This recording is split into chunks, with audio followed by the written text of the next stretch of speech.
This is Thursday, and this is the X-Bomb Sports Live Show. I'm Drew Gwillem. This is Andrew Valentin. I am. I almost forgot for a while Did you? there.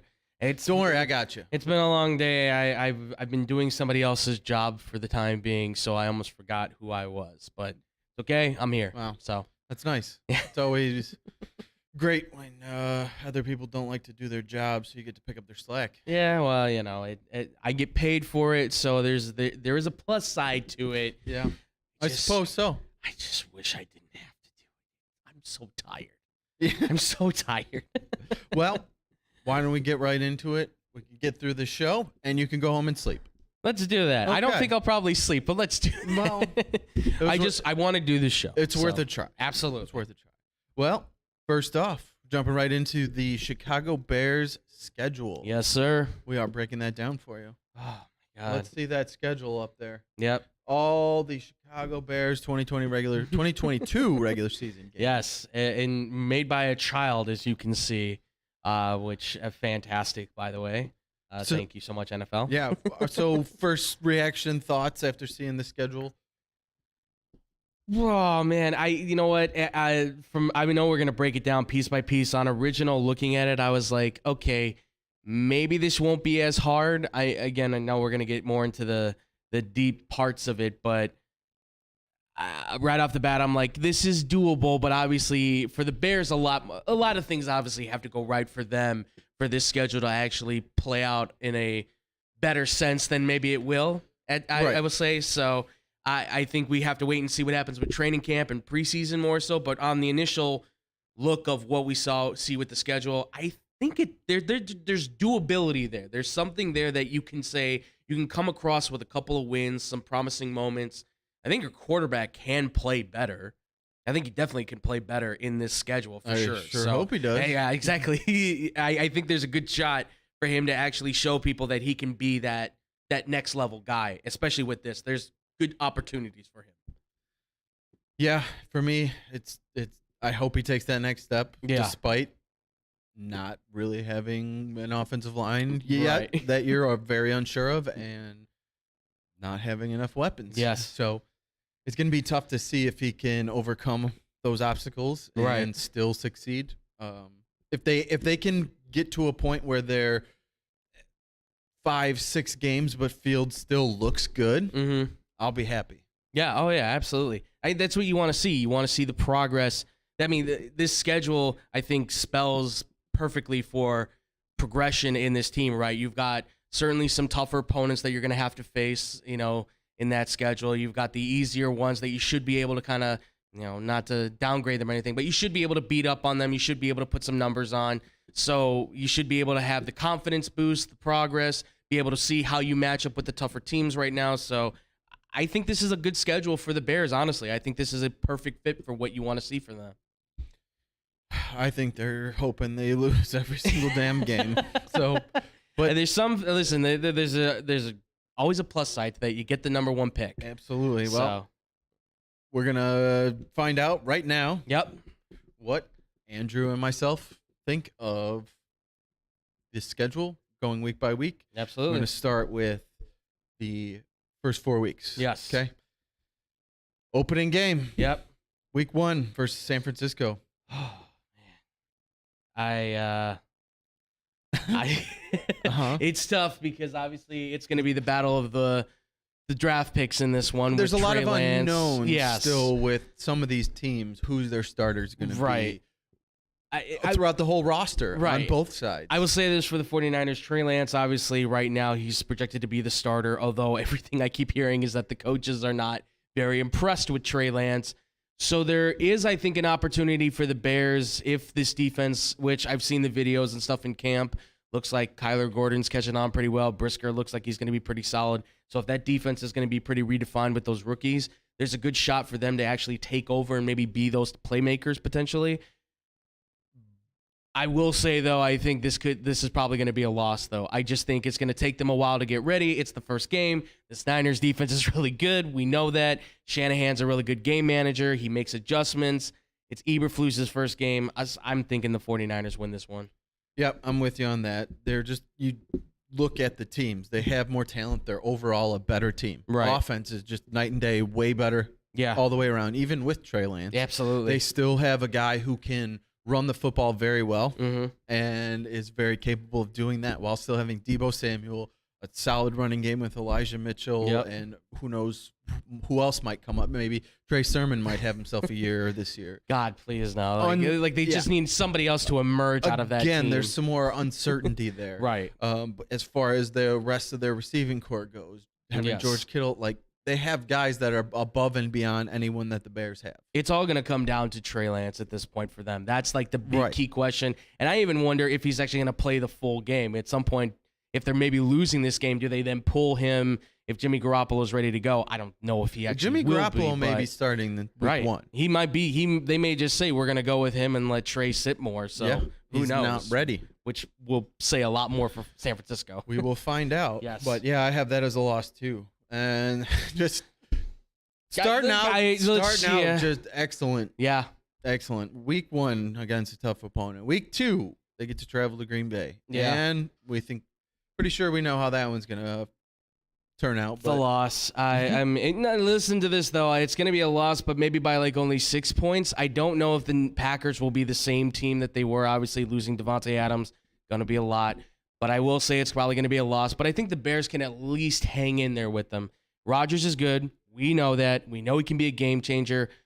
I don't know how good, obviously, him and Sammy Watkins are going to be. I don't know how Aaron Jones is going to be affected by this. How's Christian Watson going to play? It's going to be tough, but I think it is a loss. I am with you. It's pretty simple. Yeah. It's, again, while they had gotten rid of Devontae Adams, they are still a more talented team. Right. They have stocked up on some more defensive players in the draft while still getting a lot of offensive weapons for Rodgers. Right. And somehow, some way, he's going to make one or two of those guys an impact player. Absolutely. It may not happen week 2, but I think they still have enough with that running game to take the Bears pretty handily. Unfortunately. Yes. Next on to week 3, they are at home versus Houston. Lovie Smith coming back. How do you see this week 3 matchup playing out? It's got to be a win. I'm sorry. No disrespect to Lovie, and he's a really good game planner, and they did a really good job in the draft, but you've got to win this game. You're taking on Davis Mills, who's, he's got a bit more weapons now to work with and things like that, but you've got to be able to beat this team. If you don't, then there's more problems to be spelled out for the Bears. There's clearly a lot more that's going on that's wrong. Now, I give credit to the Texans last year. They had some pretty good games, but overall, you should be able to win this game by 10.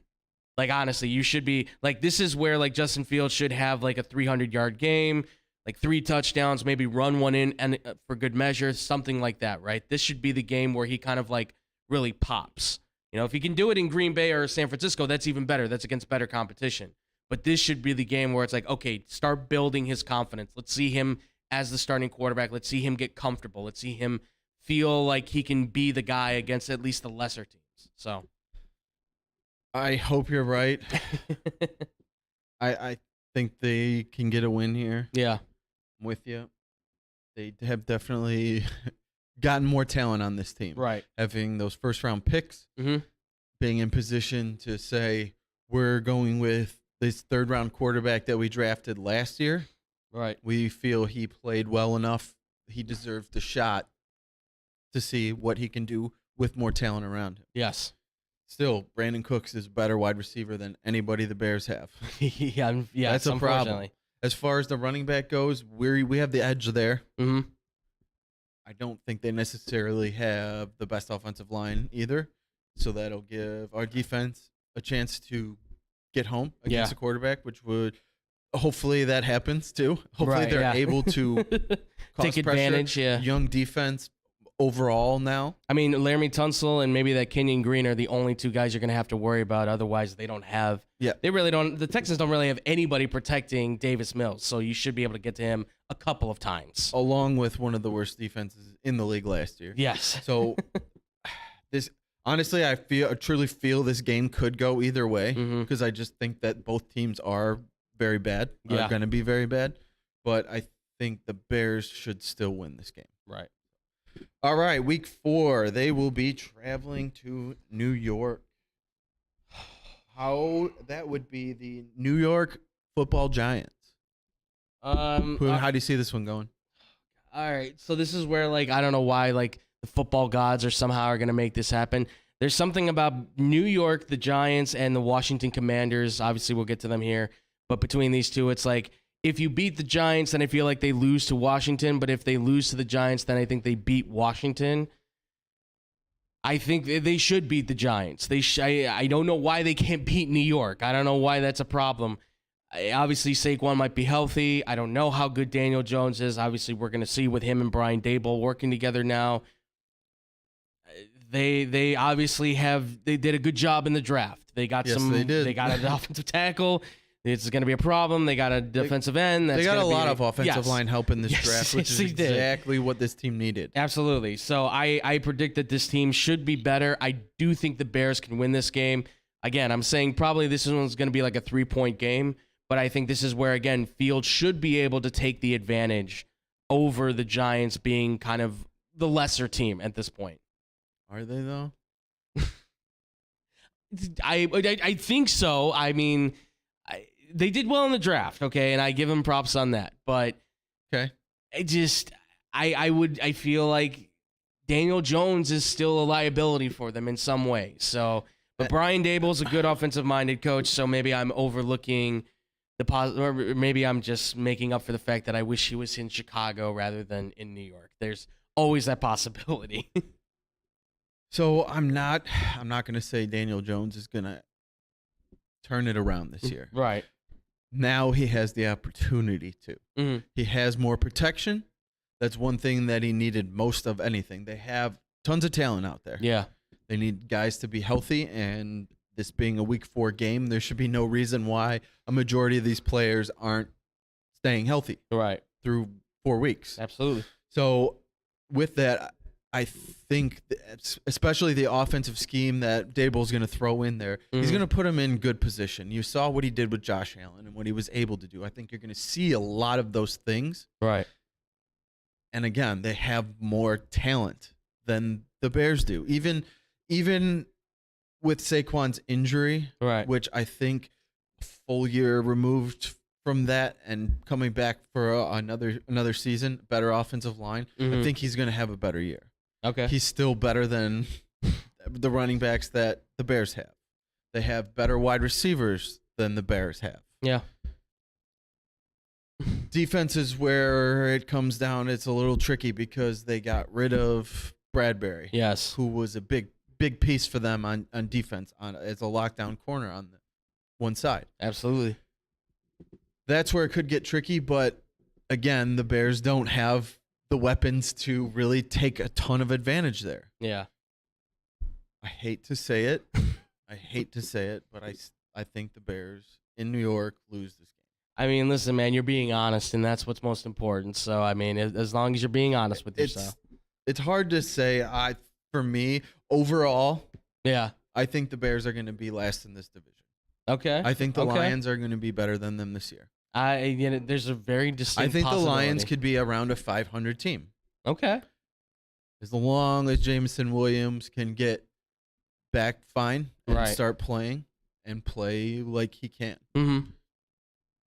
But I think the Bears are going to be at the bottom of this division, and that's very sad. And well, it's a double-edged knife. To me, it's it cuts one way and cuts another. So it's nice having an easier schedule. That'll help with the evaluation of some of these players, which that is exactly what this year is.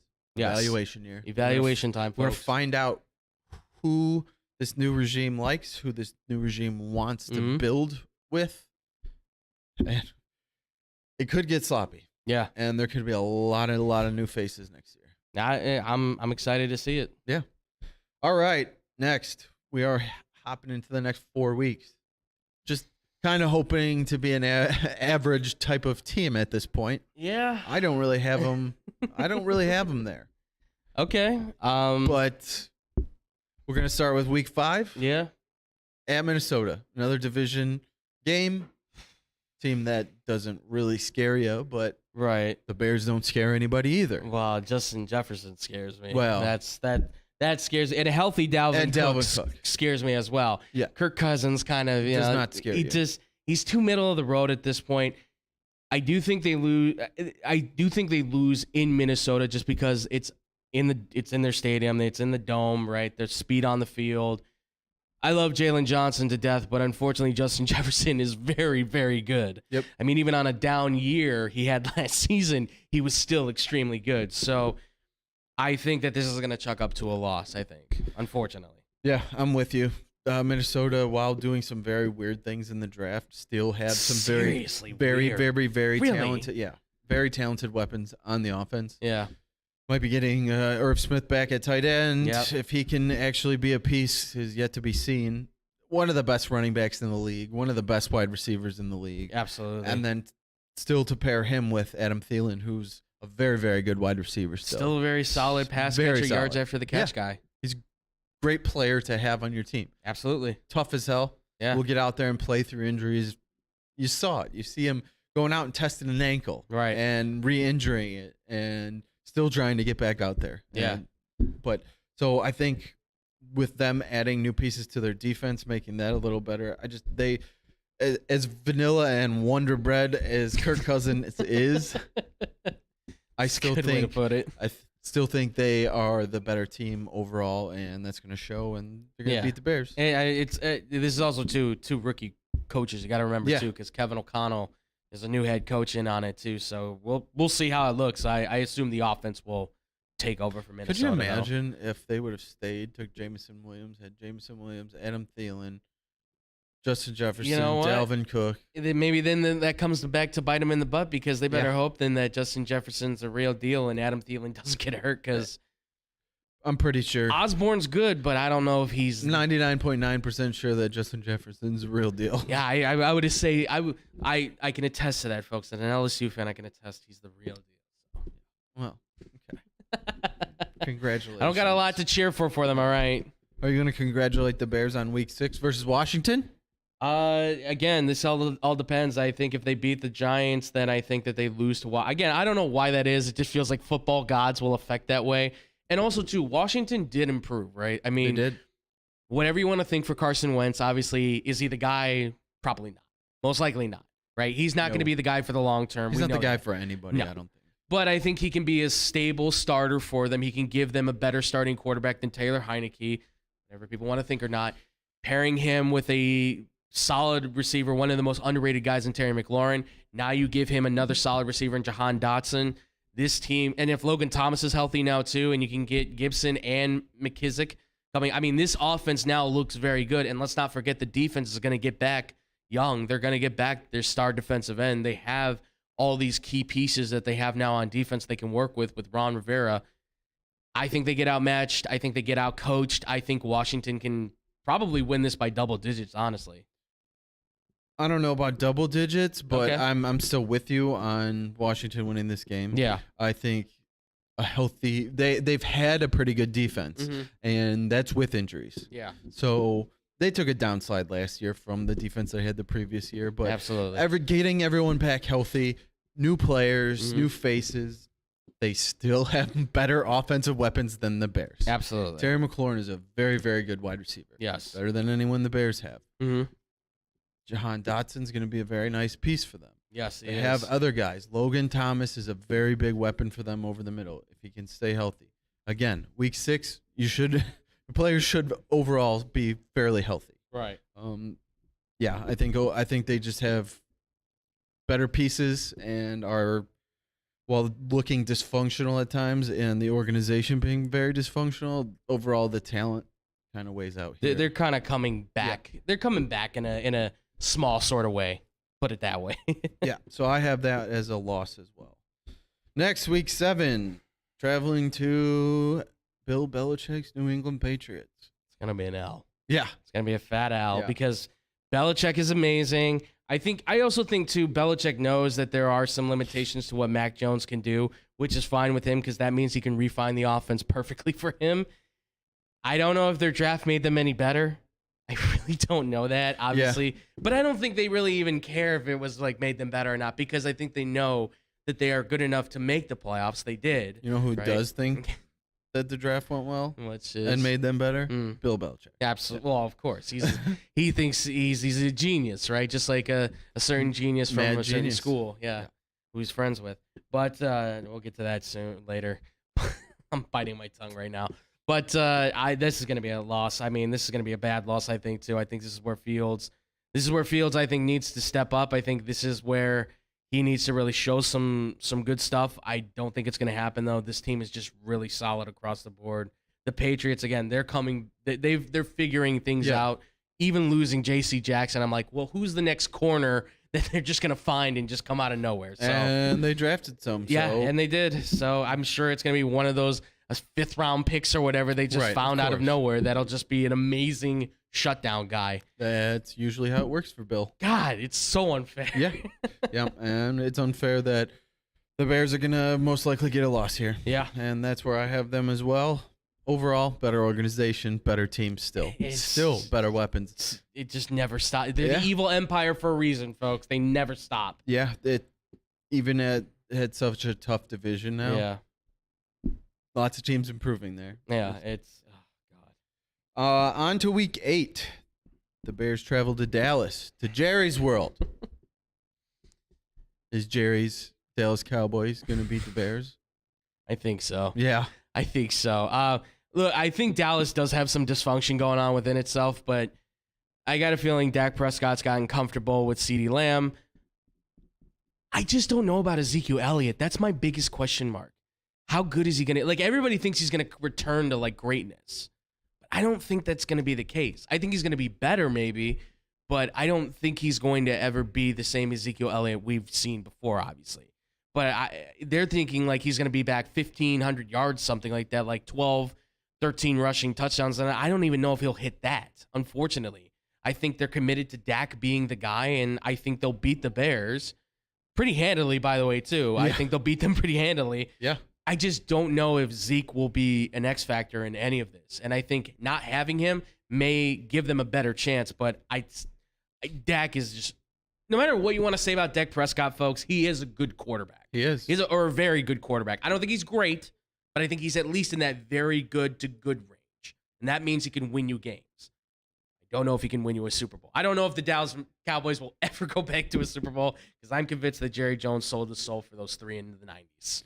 So it sure looks like it. Jeez. Yeah. Or sold it for Tony Romo. I still can't tell which one it was. I'm not sure. Time will tell. Yes, time will tell. Yeah, I'm with you on this. Dallas, again, overall better team. Yeah. You saw with the turnaround on that defense. Guess what? Dan Quinn stayed there. Yeah. He wanted to stay there with that One defense. more year with them. Yes, they lost some players. Randy Gregory is a big loss for them. Yeah, absolutely. But somehow they still find a way. He's a very good coach. He's going to coach somebody up to step into that place. It's hard to replace that talent and production. Yeah.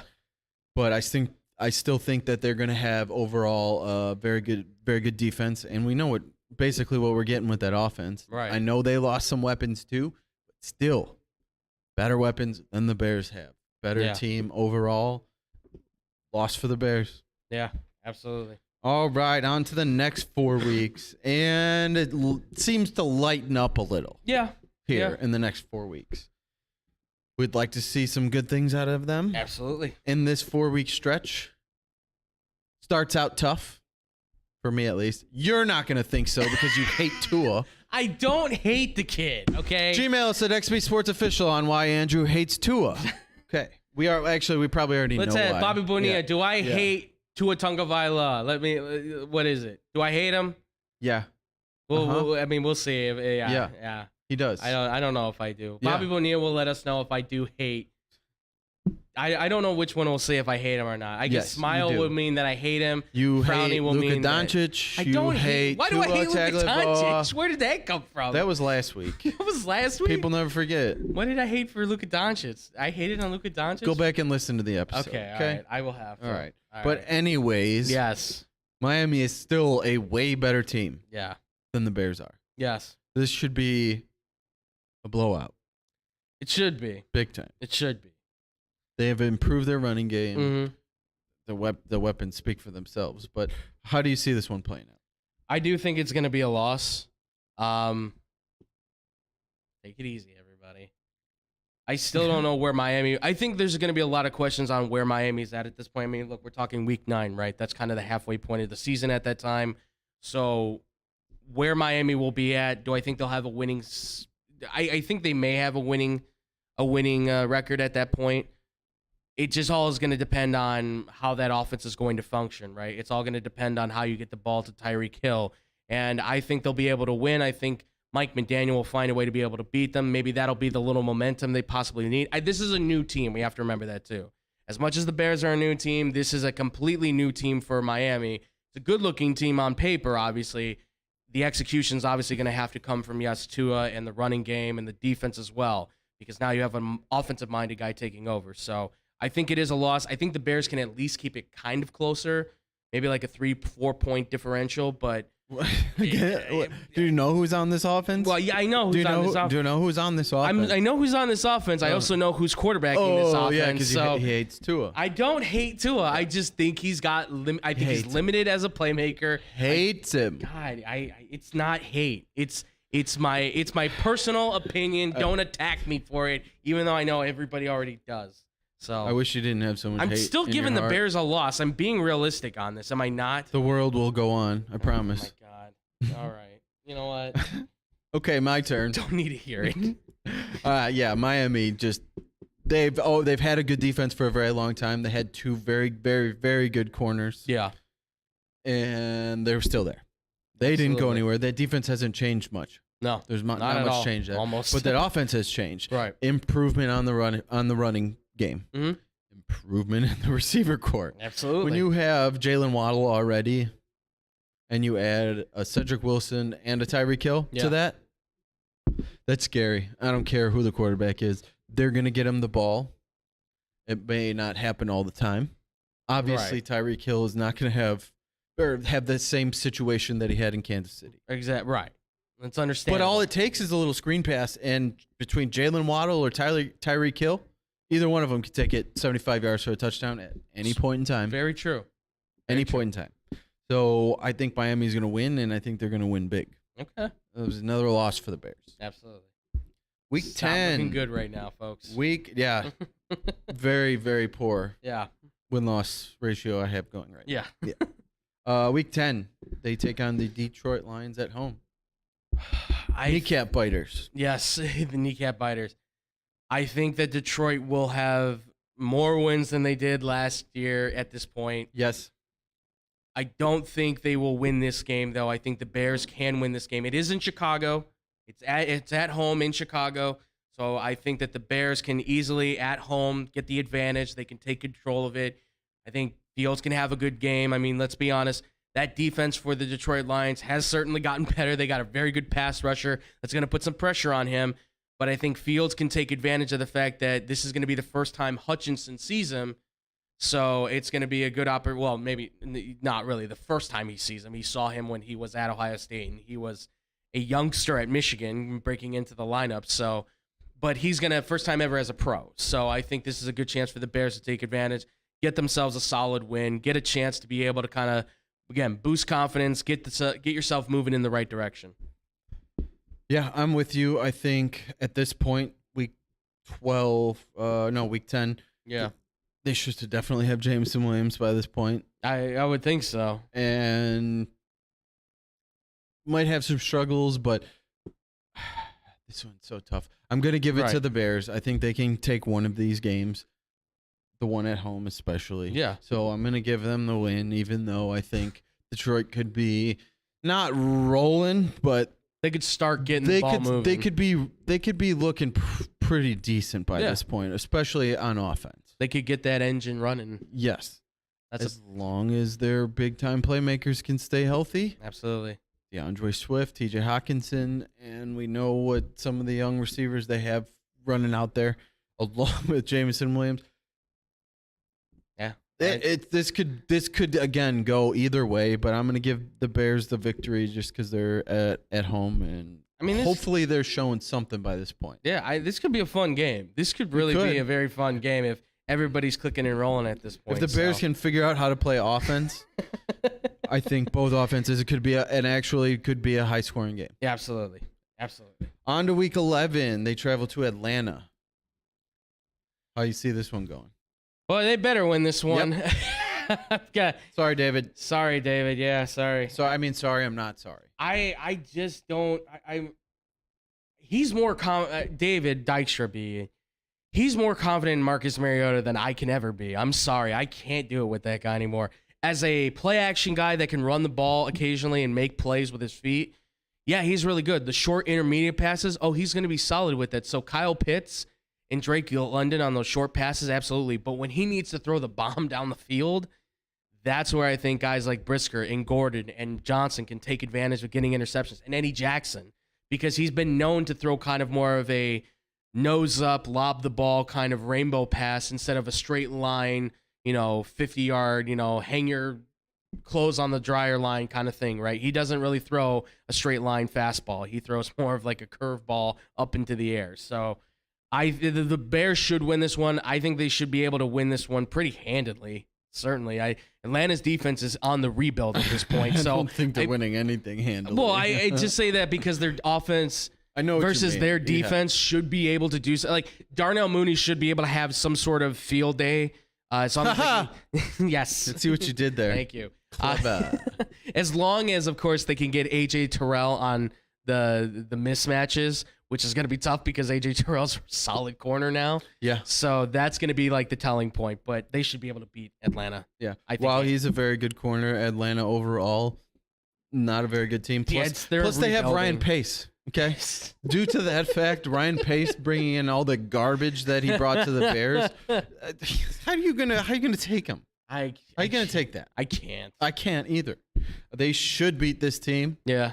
They have a very bad defense. They do. They should take advantage of that. And still not a great offense. Right. They have some nice pieces. Drake London could be rolling along by this point, be a very nice weapon. We know what Kyle Pitts is. He's a mismatch. They still have better offensive weapons at the receiver position than the Bears do.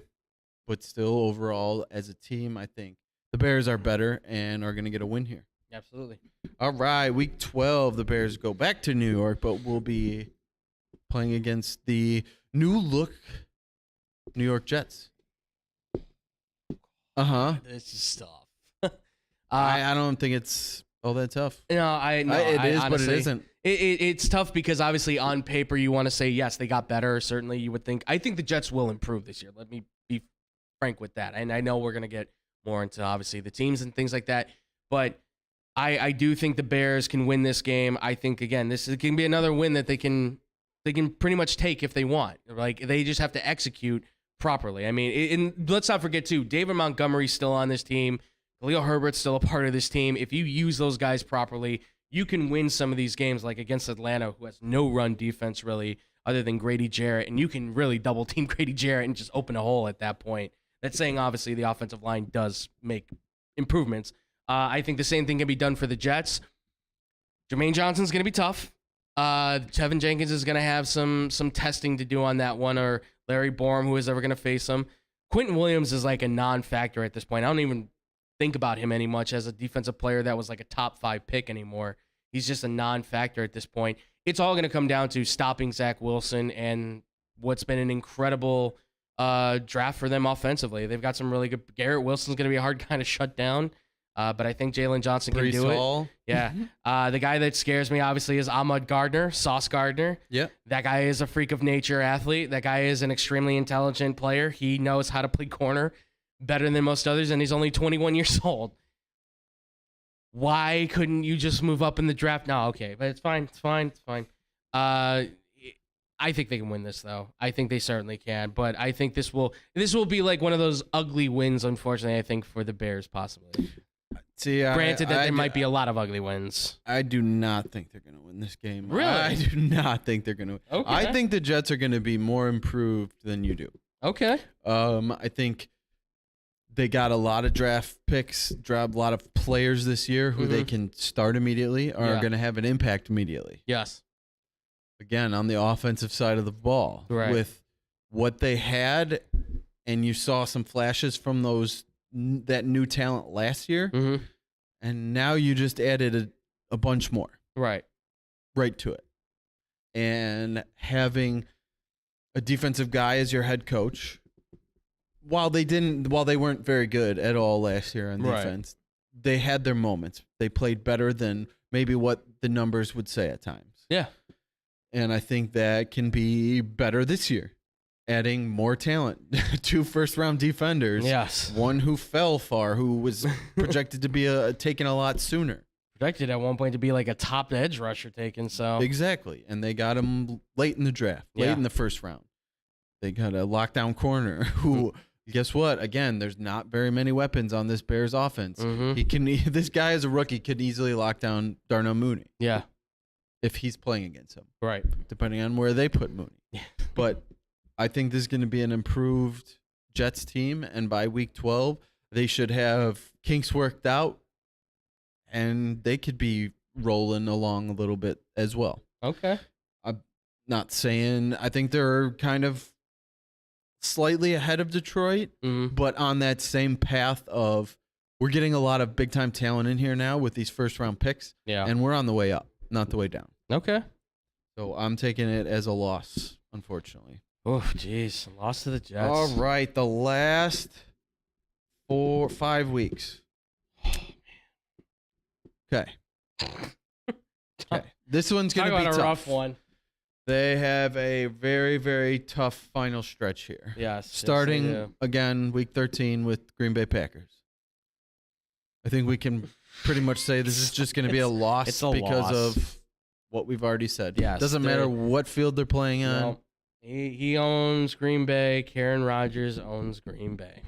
It's a loss. It's a loss as well. There's not much more to say about it, unfortunately. Week 15 versus Philly. Much improved Philly team as well, who already made the playoffs last year. Who has scary weapons. Why? Why this at the back end of the schedule?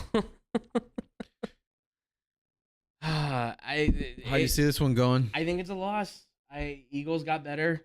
They look like a better team. I don't know how much AJ Brown is going to massively improve because I think they're still going to try to get the ball, obviously, to Devonta Smith.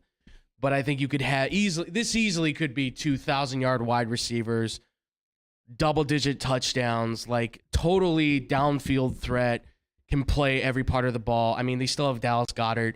Miles Sanders is healthy. That's another plus side. And this defense got better because they got Nakobe Dean, who, if he gets the surgery and everything's okay, he should be the starting linebacker, and he's right now considered to be a pick potentially for Defensive Player of the Year.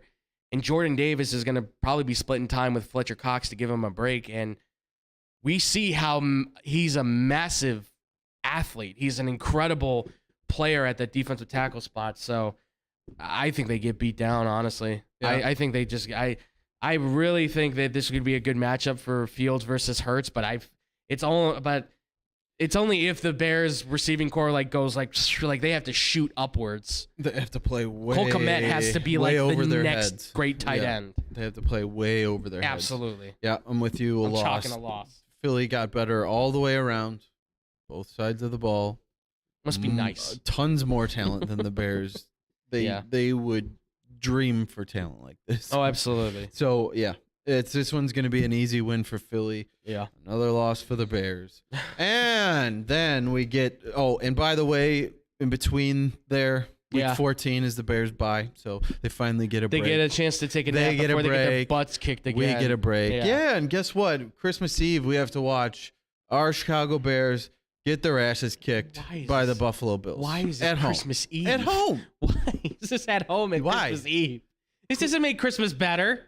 Overall, this doesn't make it any better. It does for Buffalo, I'm sure, but overall, the schedule process for the NFL is pretty good. I don't know what you were thinking here. This is the one where I was kind of like, this is ridiculous. Yeah, it's bad. We all know exactly what's going to happen here. The Bears don't have a shot. If they do, it's because Josh Allen got hurt and Stephon Diggs got hurt and the defense got hurt and Von Miller got hurt. This team, there better be a lot of injuries if they want to win this game. Otherwise, I'm talking like a 30-point blowout. I don't know if the Bears even score a point in this game.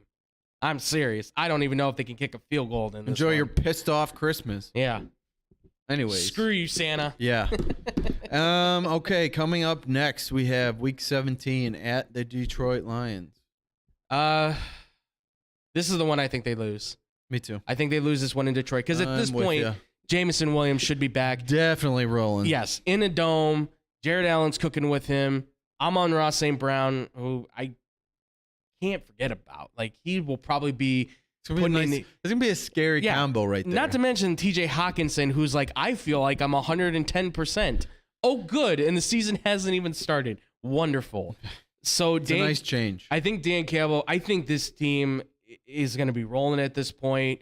Again, I know we're going to get to these in a little bit here soon too. I think this team's going to be rolling at this point. I think they win this one, and I think it's like a solid win that says like, okay, the Lions are like a legit potential threat for the next few years. Yes, look out next year. Absolutely. Another up and coming team. I'm with you. I think this team should be showing a lot more by this point. Yeah. Both sides of the ball. Mm-hmm. So I think this is the one that they take, and they can put up a lot of points here. So at this point in the season, where I have the Bears situated is not good. Right. So with that being said, who knows who's even going to be playing in this game? Right. Yeah. For them, there could be a lot of injuries by this point. So I am definitely taking this one as a loss. All right, Week 17, closing things out at home with Minnesota Vikings. All right. I got to imagine that you can win this game. I have to imagine they can probably win this game. It is in Chicago. Minnesota's out of their dome. They're in the cold at this. It's January, for crying out loud. On a Monday night with Kirk Cousins, who we know can't play on Monday night. And their only win, of course, that comes on a Monday night or a primetime game. Now the schedule says TBD because they're this may be a real crapshoot. Yeah, exactly. So this might be a little bit more difficult. Might not want this on national TV. Right. So this might even be a primetime game now. Who knows? So I will say I think it's a win because, again, I don't believe in Kirk Cousins. I know they lost last year in the game, but I think it was because they were completely depleted. I think there's going to be more chance. Someone is gonna turn up the volume, right? Defensively, offensively, someone will be in the groove where they'll be able to play well, and at least you can end the season out, I think, with a win. So I think the Bears can win this one. Yeah, I'm with you. I think by this point in the season, Minnesota won't be very good either. Right.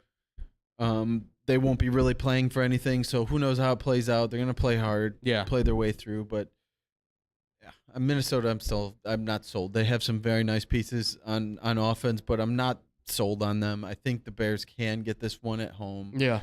And close out with a win. I would hope so. Yep. So overall, I have this team with 4 wins. You have them with 4 wins. I have them with 4 wins. I gave them 6. I have more faith. You're way more optimistic than I am. I know. I'm more optimistic, and I'm the one that left the fandom. So I don't know what that says about me. Yeah. I will also say this though too. I think they can definitely drop the New York game in week 4. I mean, that certainly can be a possibility. And who knows? And they can lose the Jets game, and they might lose both times to the Lions. You're right. They might be bottom of the division. And at that point, if you're looking at like a team that only has if we're looking at like 2 wins by the time we're getting to week 9 against Miami, at that point, I almost kind of I don't want tanking, but I would say we don't need wins at that point. Right. It feels like you don't need to win. You need to get the top pick. And then in that case, go get Will Anderson Jr. out of Alabama because that guy is an incredibly insane athlete. My goodness, he can transform your defense. But that's just me saying stuff, obviously. Stop saying stuff. All right. I'll stop. I'll stop. And with stop saying stuff. Yes. And not saying stuff, we are going to take a quick break. And when we come back, we're going to check out a little look at the rest of the NFL schedule when we come back on the X-Bomb Sports Live Show.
We are back on the X-Bomb Sports Live show, and we are going to dive right into the rest, some of the NFL schedule. Yes. Along the way, we'll be here forever if we do the entire NFL. 6 hours at least.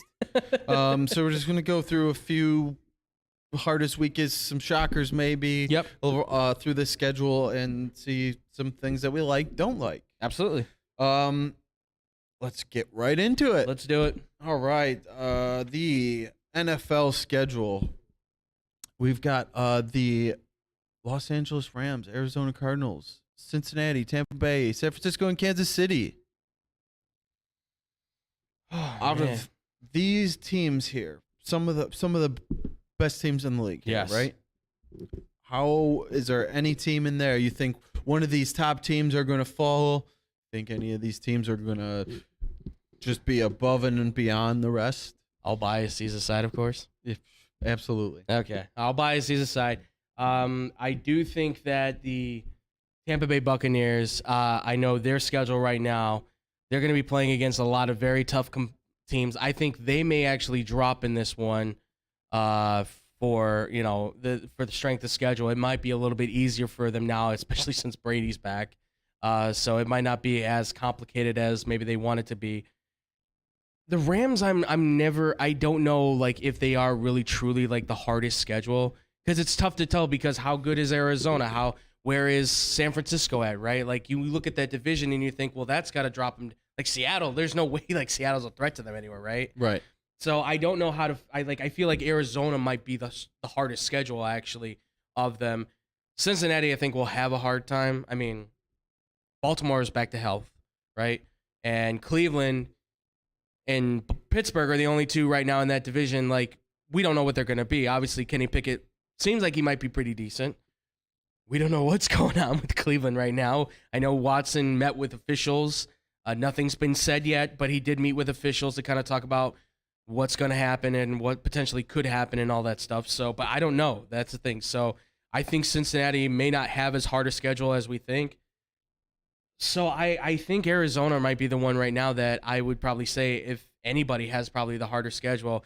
I know the Rams have they have a difficulty at the beginning with the Buffalo Bills, obviously, at the very start of the season, which is a great matchup to start it with. Like, we could be watching pre-Super Bowl before it goes down, like seriously. So plus it's Von Miller going back to Los Angeles too. Like there's elements to that game. It will be fun. Yeah, absolutely.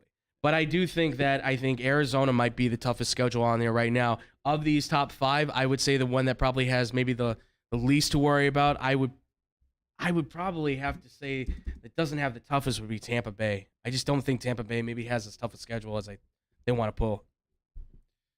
Yeah, out of these top 6 teams here, I think if any team that it's going to have a tough time, it's going to be Arizona. Yeah. Losing DeAndre Hopkins for 6 games, is it? Yeah, 6 games, yeah.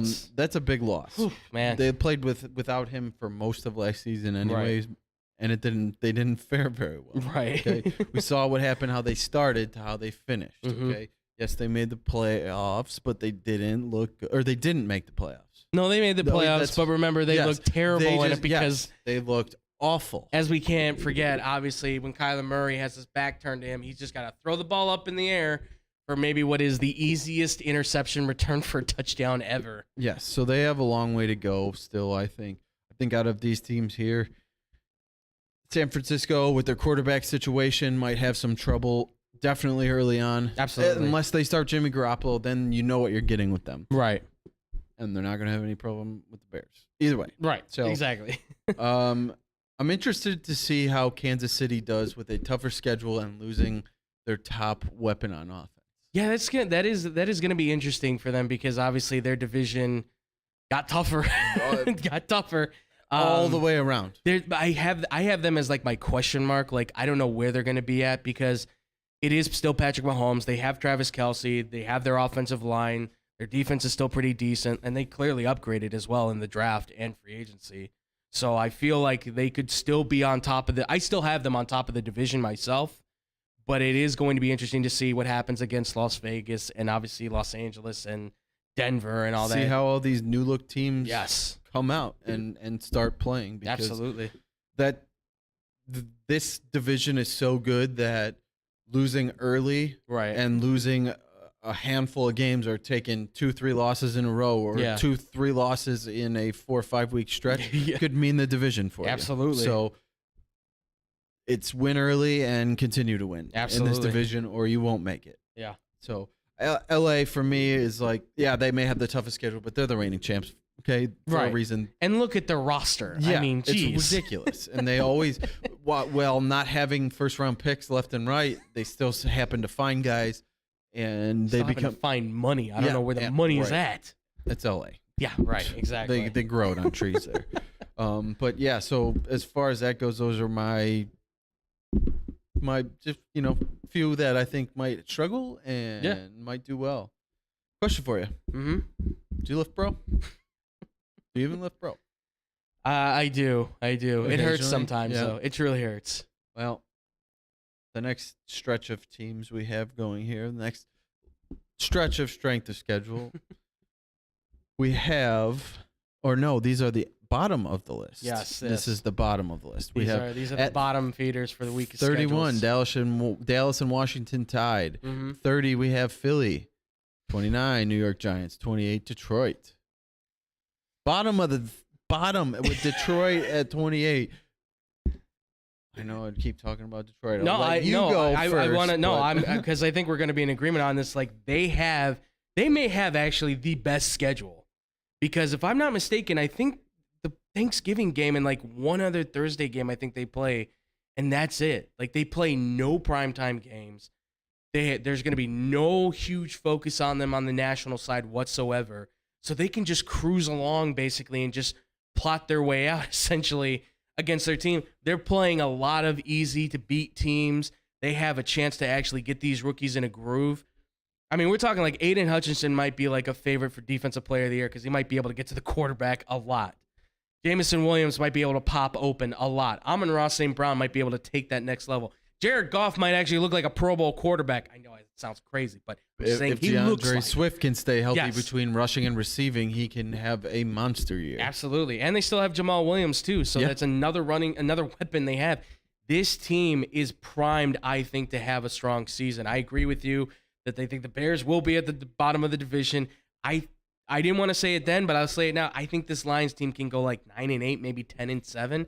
They have a good shot at being a winning team where like October, November, even into that December games, they're going to be like crucial wins. Like teams are going to have to be like, we have to beat them. Or the Lions are going to say like, we have to beat these teams to have a chance. And if you saw anything from last season with their head coach, Dan Campbell, this team plays hard. They are ready to play. Yes.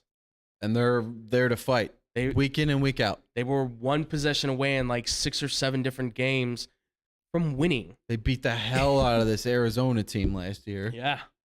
They shocked the Vikings. I mean, I will never forget the look of despair on Kirk Cousins' face. Oh, it's excellent. And the look of joy I will give to Jared Goff and Dan Campbell embracing each other as they jump in the air. That was beautiful. I wholeheartly think the Lions will be the top team on this. It's unfortunate that the NFC East is just like apparently this terrible in the eyes of the strength of schedule, and it's really because of each other, because you don't know what we're going to get from Dallas or Philly. They could be good teams. We assume they will be good teams. See, we don't even know if they will be or not. I think Philly's going to cruise right along with this. So you think Philly wins the division? With the simpler schedule, I do think Philly wins the division again and makes these playoffs. Yeah. And obviously depending on who they face in this NFC, because there are some very good teams. The reigning champion, Tom Brady's back. Yes. So it's going to be a tough stretch for them, but I think that Philly has the talent on both sides of the ball now to scare some teams. Absolutely. Make them game plan for multiple positions. Yeah. And with an easier schedule, I think they can cruise right along. Yeah. It's the difficult thing with me is that because of what we've seen from these teams before, where we're like, they should be really good, they should really be improved, and then all of a sudden they kind of like sink to like mid-tier level, and it's like now they have to try and sneak into the playoffs, right? It could be one of those things where Philly's on top, but by only like 2 games, and before you know it, Philly's lost, Dallas has lost, and then next thing you know, it's like Washington's jumped to the top of the table because they're playing just well enough to stay afloat at like. Don't see it. I know it seems impossible, but like this is one of the, like we saw, what was it, 2 years ago, right? Where Philly made the playoffs, I believe it was, with a losing record. So like it's not out of the realm of possibility for for this division, especially more than anyone else, for somebody to possibly have a winning streak and then potentially break into the top of the division and win the division if everybody else slinks back, because it seems like Dallas has injury problems at some point during the middle of the season. Philly always has injury problems, it looks like, towards the back end of the season. Washington always does, too. Washington has injury problems because their field is garbage at this point. And the Giants, I mean, the only one that can't really stay healthy is Saquon, so, and maybe Daniel Jones. So I don't know. There's so many question marks with them at this point. I think the one that might have the tougher schedule is Dallas, just because everybody wants to beat up on Dallas. Yeah, and they lost some talent, and absolutely, it's going to make things more difficult on Dak and the rest of the team. Yes, absolutely. So now, as far as teams having an easy road, teams having a hard road, right? Do you see any teams throughout this list that could potentially have one of the harder schedules and totally rise the ranks? Is there anybody that looks like they have an easy schedule that may end up just losing a lot of games? Because every single year there's these strength of schedules change around, because it means nothing right now. Teams go from worst to first every year. There's new teams in the playoffs all the time. Yeah. NFL has a ton of parity year after year after year. Okay, so what this is now is not how it's going to be after week 5, week 10. Well, it's like you say, what have you done for me lately? Exactly. Like, this is all based off of last year with everyone's records from last year. So that's what the strength of schedule is really kind of based off of, the winning percentages of everybody that was coming into your schedule from the previous season. I will say there are two right now they are tied right now for 7th on strength of schedule for the hardest schedules. The Raiders and the Saints. Saints obviously got Jarvis Landry. That's a big improvement. And Chris Olave. And obviously Michael Thomas is back in camp. Yeah.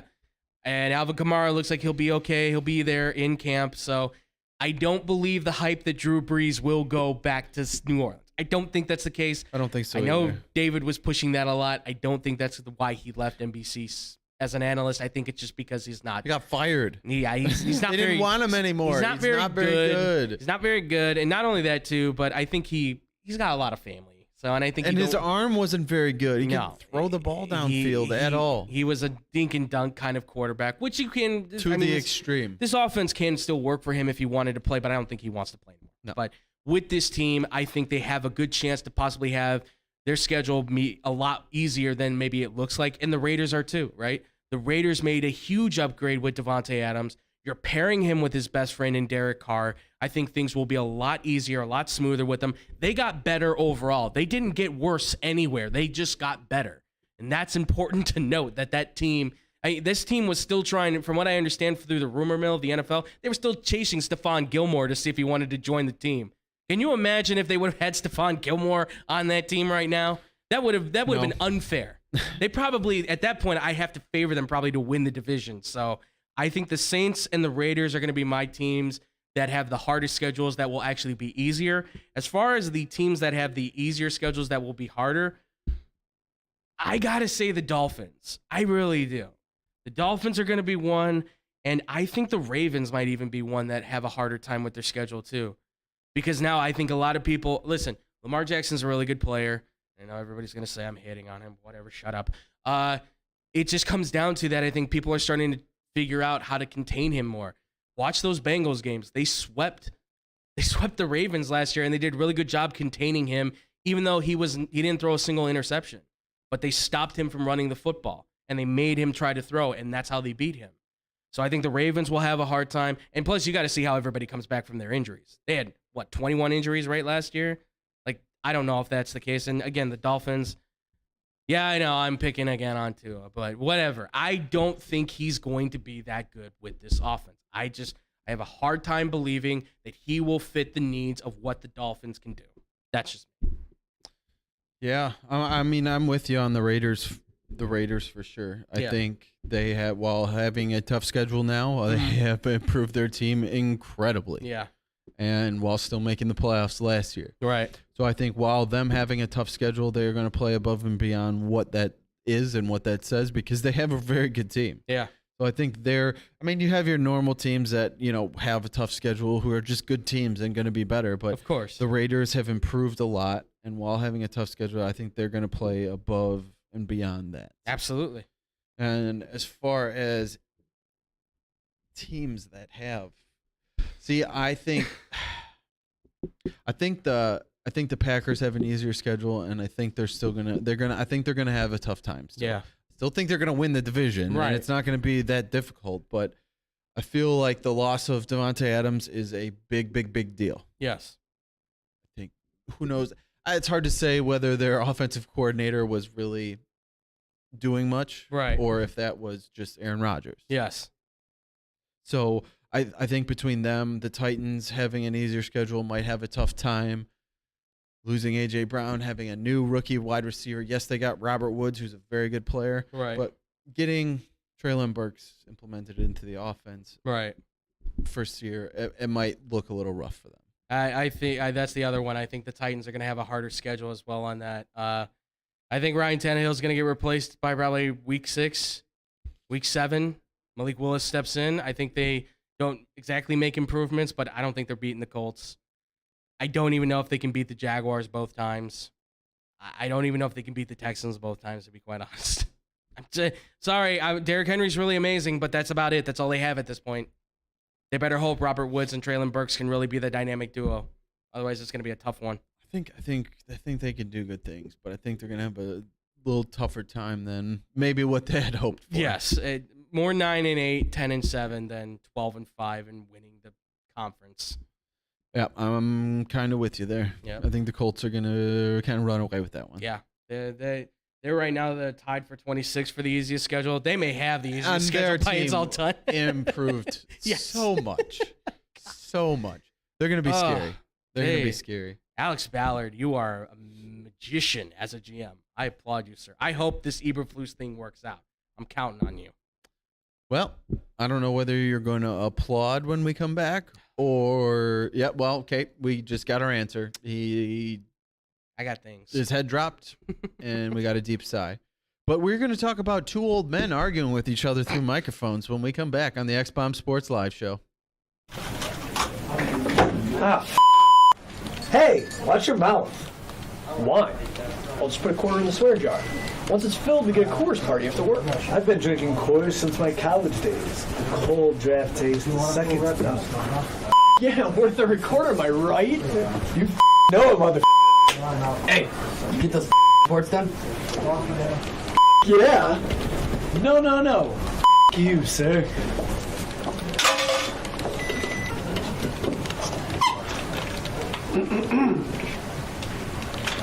Attention, employees. The staff meeting, scheduled for this evening, will now be held tomorrow early as Who's all?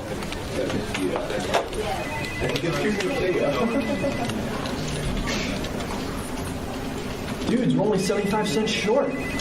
Oh, shh. Boss. Hey, sir, go yourself. You're fired!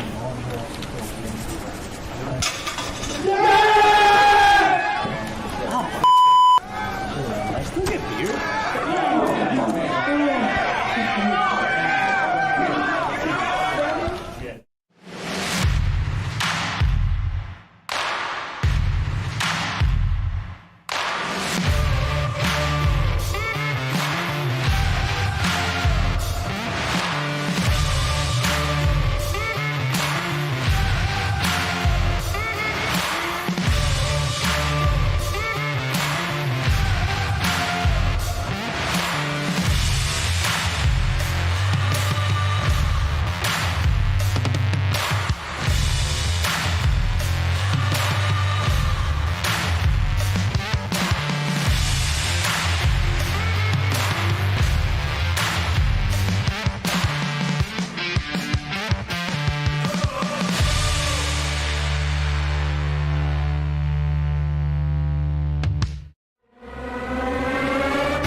We're just going to start this with a question. Andrew, I have a question for you. Yes. Have you ever seen Grumpy Old Men? Oh, I love that movie. Yeah. It's a great movie. Crotchety old men back and forth arguing with each other. It's fantastic. Yeah. Holds up. Uh-huh.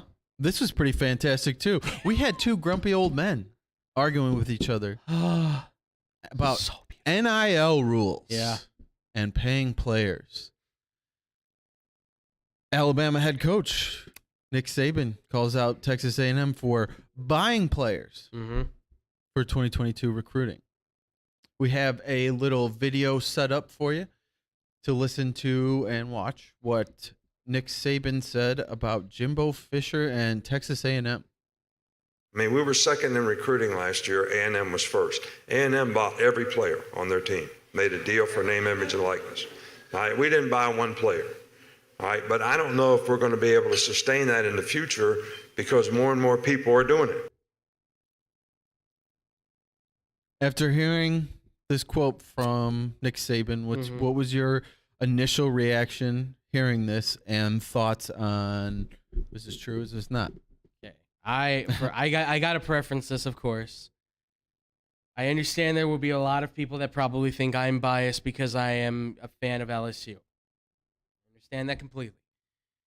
Hearing what Nick Saban said on that comment, I understand what he was trying to say, that the NIL rules certainly have kind of gotten out of control. And I agree with him actually on that, believe it or not. But for you to single out a team like A&M like that, to say like they bought all of their players, I think is just completely absurd. Like the way he makes it sound is like, oh, they were cheating. This is nothing cheating, right? It's kind of, for those who don't know, there's this system called gray shirting. If you don't know, gray shirting is not like red. It's a little like red shirting. What you do is you have a player that does not enroll in classes until wintertime. Okay?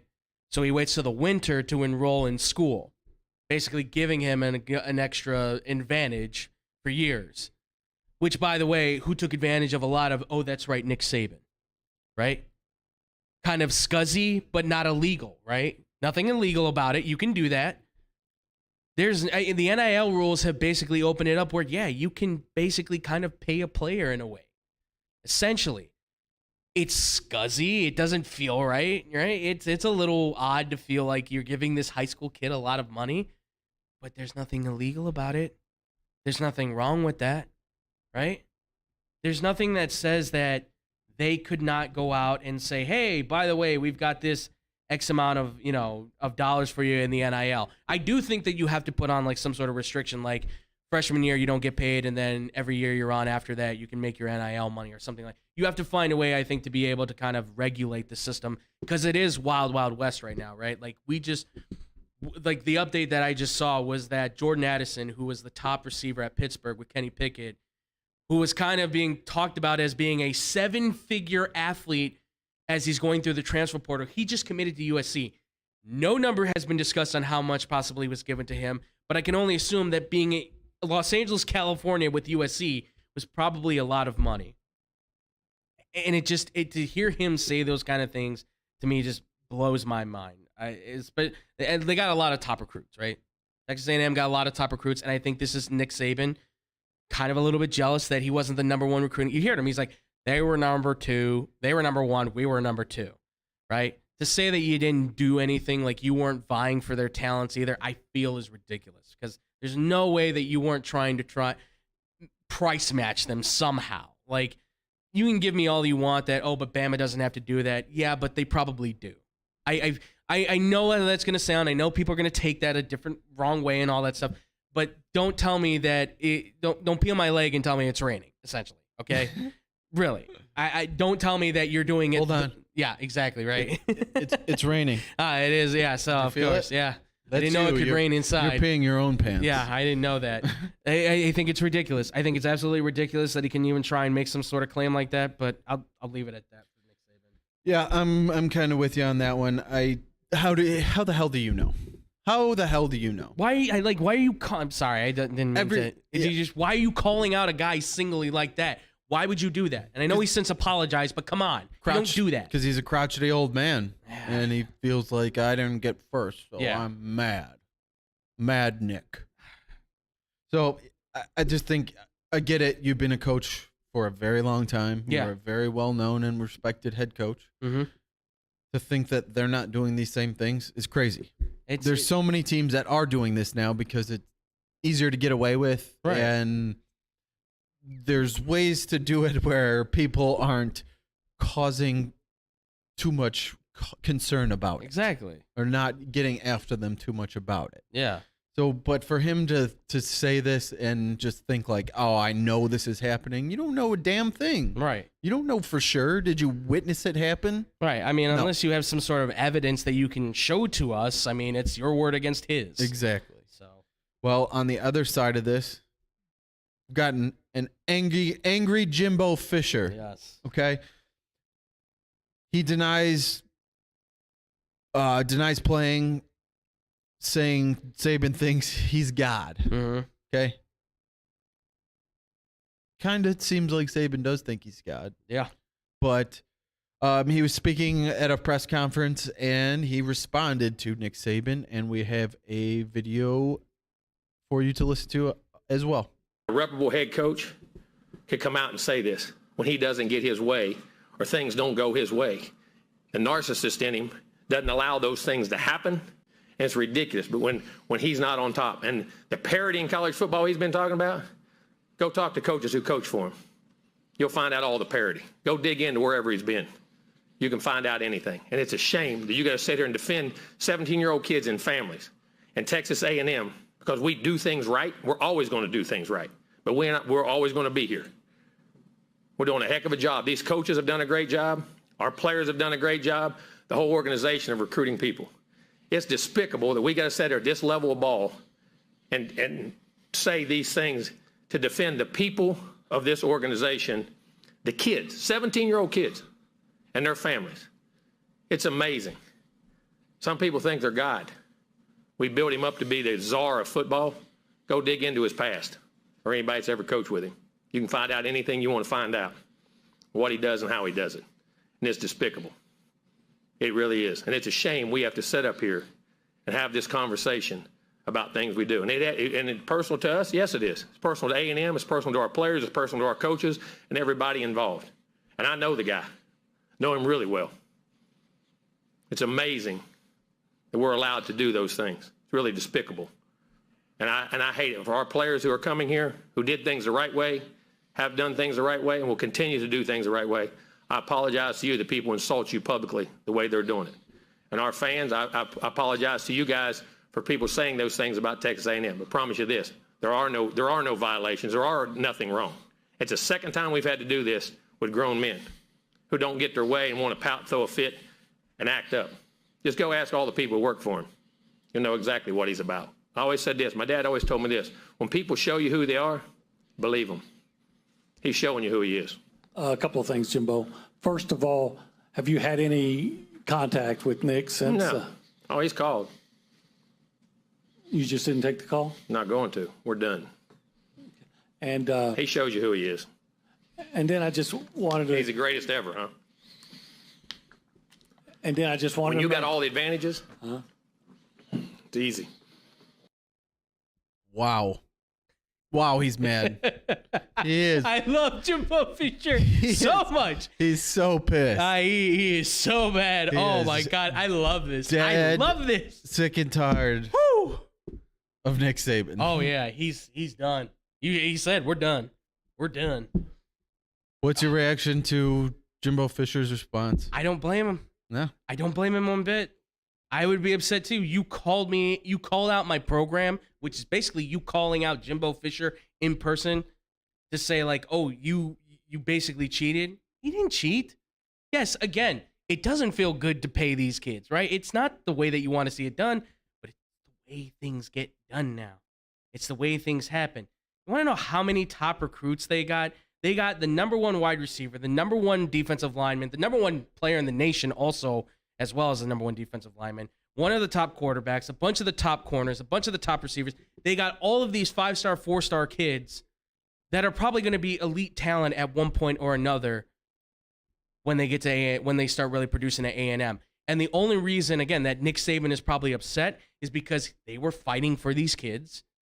They went to A&M, exactly. and he assumes that, oh, well, they just went because they got paid more money. And it's not illegal, is it? It's the NIL rules. I agree. There needs to be some way to regulate this stuff more so, because I love the fact the NIL rules are here, but it is very Wild West, and it is getting out of control. Money is exchanging hands like crazy. But what did you expect? It's Texas. If nobody has seen the Pony Excess for 30 for 30, that just says it all right there. Money flies through Texas. Oil money's there, right? Big business is there. There is tons of cash to fly around. Look at Jerry Jones. For God's sakes. That man has an influx of money that he will spend throughout. Now, I'm not saying he did anything with this, but I'm saying look at the money that's being there in Texas. They are one of the richest states in America. It's Los Angeles, New York, and then I think it's Texas in that order, if I'm not mistaken. Like, of course they've got a lot of money to spend. Jimbo Fisher came out and said, "Don't mess with Texas." Yeah, exactly. Come on. I do agree too. Nick Saban at times, we've seen it numerous times. And I know how this is going to sound coming from me, but you see him get to the podium. He's got a point to make. He doesn't care what your question is. He's going to say, well, I have this to say about this problem. I want to say that. And it's always the finger. It's always, he's got to have the finger out because he's got to be like a teacher pointing or like, somebody training their dog or something. Like he's got to tell the media how it is. That's what he loves to do. He loves to control the media, tell the story. He loves to do all of that stuff.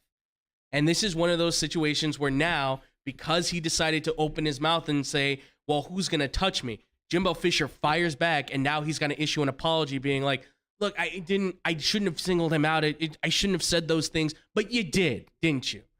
You did. And you wouldn't have said them if you didn't believe them or feel them. I have to be honest, because that's Nick Saban's way of doing things. He thinks he can dictate the story. He thinks that there is truth and reality to things that they're beyond. And as Jimbo Fisher said, what happens when a man, he didn't say him specifically, but obviously, what happens when a man thinks he's God? The czar of football. Give me a break. Yes, he's been successful. Yes, he will go down as one of the greatest college football coaches of all time. And I have no problem saying that at all. But don't tell me that he's also going to be one of those coaches that we're not going to also look back on and say, man, he complained a lot. Man, he really got a lot of his own way. The NCAA sometimes almost felt like went out of their own way to try and help Bama get into the college football playoffs or get into a national championship just because they knew Saban plus Bama equals good ratings equals more money. I'm not saying there's any conspiracy on this, but like, come on. Yeah, I can't blame Jimbo Fisher for any of it. You respond to somebody calling you out. You're defending your program. Yeah. You're defending your own, whatever you want to call it. I'm blanking defending on it. His program, honor, and the ethics of yes. yourself as a human being, and absolutely. He attacked that. So, not necessarily that you have to respond to that always, but right. when it comes to this, I don't fault him for responding to that. They're asking him the questions. He responded in a way that says, "Hey, this is BS, and I'm mad about it." Yeah. So I see nothing wrong with that. No, he has every right to be upset because you attacked his program, and now this could lead to a lot more things to come. Because who knows, right? Who knows what roads take now? Because I will say this at least makes this rivalry a lot more fired up. That's for sure. It will be fun. Yeah. With this argument, do you see a winner in there? Can there be a winner with this? Is it, hey, both sides just kind of, there's no winner here. It's just, hey, I did what I did. I said what I said, and it should be over with. I think that's kind of more of the case. If I'm going to side with anybody, I'm siding with Fisher on this one. I'm sorry, Nick loses the battle on this one. Like, his trying to be a man, he's like, again, this is, I'm a man. I'm right. 40. Right. Like, my God, yeah. I'm a man. Right. I'm like, how old is he? 60, 70? Something like that now. Still rocking the mullet, by the way. Got to give him props, I guess. But I can't think of now who we were talking about a while back, but he has to be such the defender of honor, Nick Saban. He's trying to be like the protector of the game. But let's be honest, it's not like you have not done things. Come on. Alabama hasn't done anything that's kind of skirted around the rules. They haven't done anything wrong, really. They're that clean. He's that much the epitome of, like, as Jimbo Fisher put it, God. I find that hard to believe. I'm with Jimbo Fisher on this. I totally agree with him. Yeah, I don't know that again, Jimbo Fisher did was respond to an attack made at him and his program. Yeah. So I see nothing wrong with that. I don't think there can really be any winners here. No. Because it's just drama. It's just drama back and great. forth. Don't get me wrong. It's great entertainment. It's great to see this stuff happening in the media. It's part of sports and everything that we love about it. Yeah.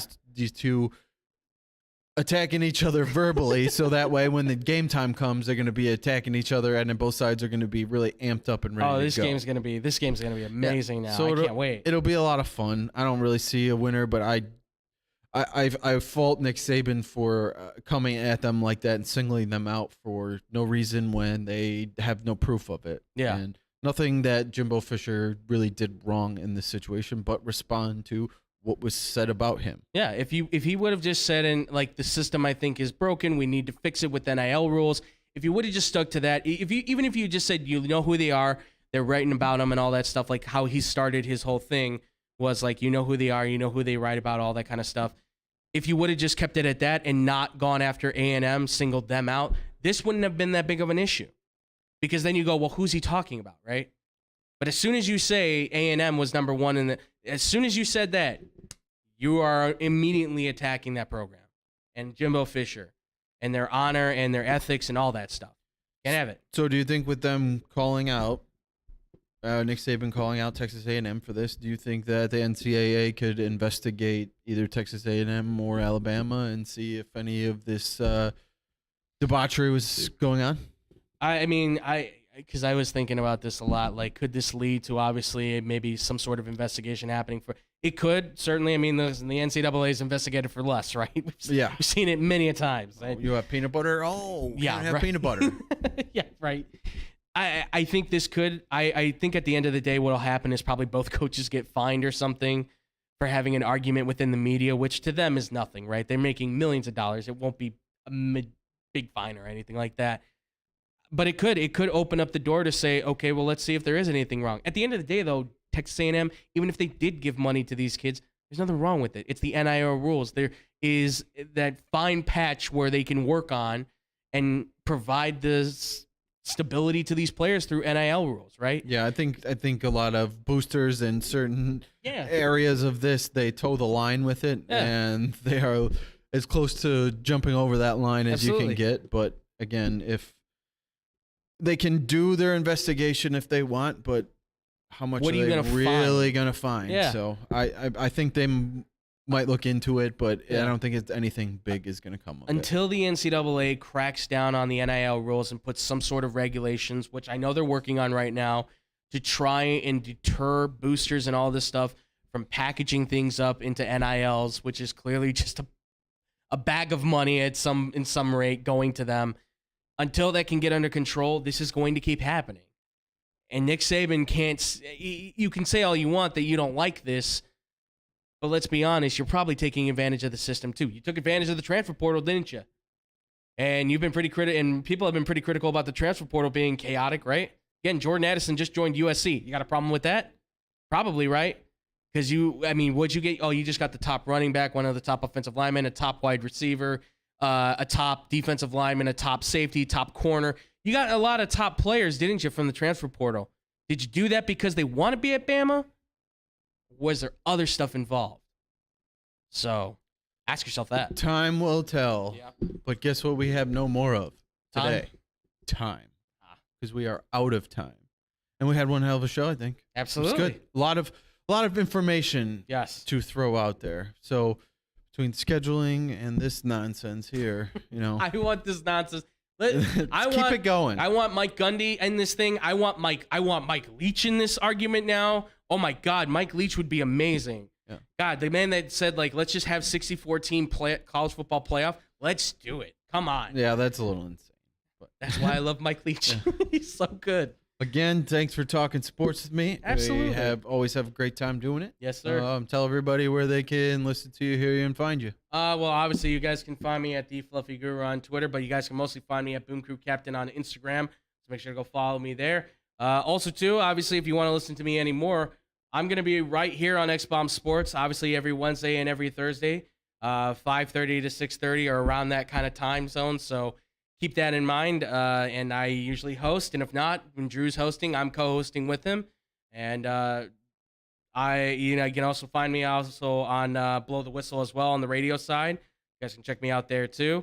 And we got some other things coming up in the works. I'll just kind of leave it at that for you guys. We got some news that we're going to announce here very soon as we can start getting stuff posted up. And we're working on some more details as well with some other possibilities. So be on the lookout for that. Excellent. Everybody go check them out and be nice. They're not. Okay. It's okay. It's all right. I'll take the heat. I definitely would you like to email him and ask him, but what's with all the hate?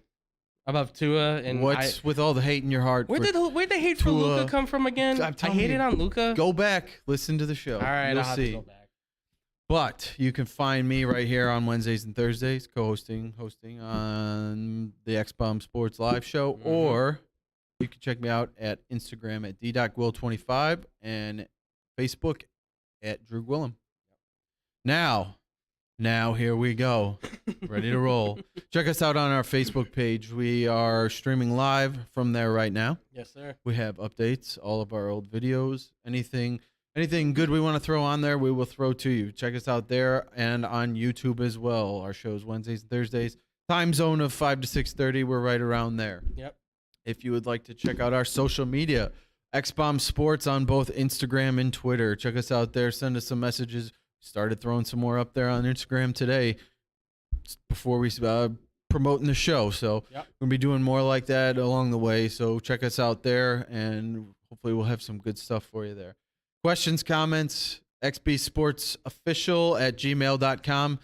Again, that's where you will send Mo Bamba videos, Trace McSorley. No more Mo Bamba. Why does Andrew hate Skittles and Luka Doncic? And I hate Skittles now? You hate, remember we were talking about Ben Simmons' outfit, and you're like, oh, I hate it. Yeah, I do Ben not Simmons, like I hate. Yeah. Looks like a Skittle. I hate that too. I thought you were talking about the young lady named Skittles. Oh, no.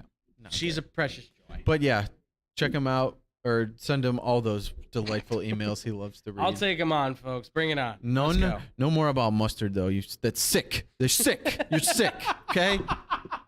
It's gross. Not mustard. Please, more Please, food. not more mustard. food. Or at least make it something delicious. Yeah, seriously. Brown mustard. Brown spicy mustard. Man. You know who you are. Sick. You're sick. Thank you for tuning in. Yes. I still appreciate you either way. Now, podcast, and radio shows and other shows. Blow the Whistle right here on Tuesdays. Tuesday show on set. They also do the radio show, Sports on Chicago, Monday 2 to 4 p.m. Check them out there. They do great work. Up and coming stars over there doing those shows. Absolutely. This guy's there too, so. Yeah, give him some credit. He does a lot. I try. And one of their guys that's not there anymore, Brandon Januska, because he is 94.3 WMKR on the radio. 90s at 9 request hour for a genuine country boy doing all those things. Another thing Brandon knows a ton about is baseball. Baseball banter with Brandon. Check him out. Check out his podcast. He does great work. The dude knows a ton about baseball and will fill you with that baseball knowledge. Hannah B. Monday Motivation, Monday Suck. She'll give you that little lift, that kick in the ass to get you going. It's great show. With her, she is on the radio doing the afternoon drive at 102.3 XLC. Does great work there. And is now with Eddie Volkman in the mornings doing your morning drive from 7 to 10? Yes. 7 to 10 with Eddie Volkman on 96.7. She is a busy lady now. She is a busy lady. She is, again, another up-and-coming star who's going to be all over this town in no time. So check her out and everything she does. It's great work. Check her guys out, Tony Lopez and Kendall Gill, also known as T-Lo. Yes. David. T-Lo is Tony Lopez. Kendall Gill, 15-year NBA vet. They check them out at theparlay.com. They everything for your combat sports needs. They have it. They're very knowledgeable. They follow this stuff consistently. Absolutely. They know what they're talking about. Check them out. They'll give you everything you need on that end. Yep. That is all we have. Thank you all for being here. Thank you for watching, listening, however you took us in. We appreciate you all because we can't do what we do without you. Absolutely. Have a great, safe weekend. We will try and do the same. And we'll see you all next week on the X-Bomb Sports Live Club.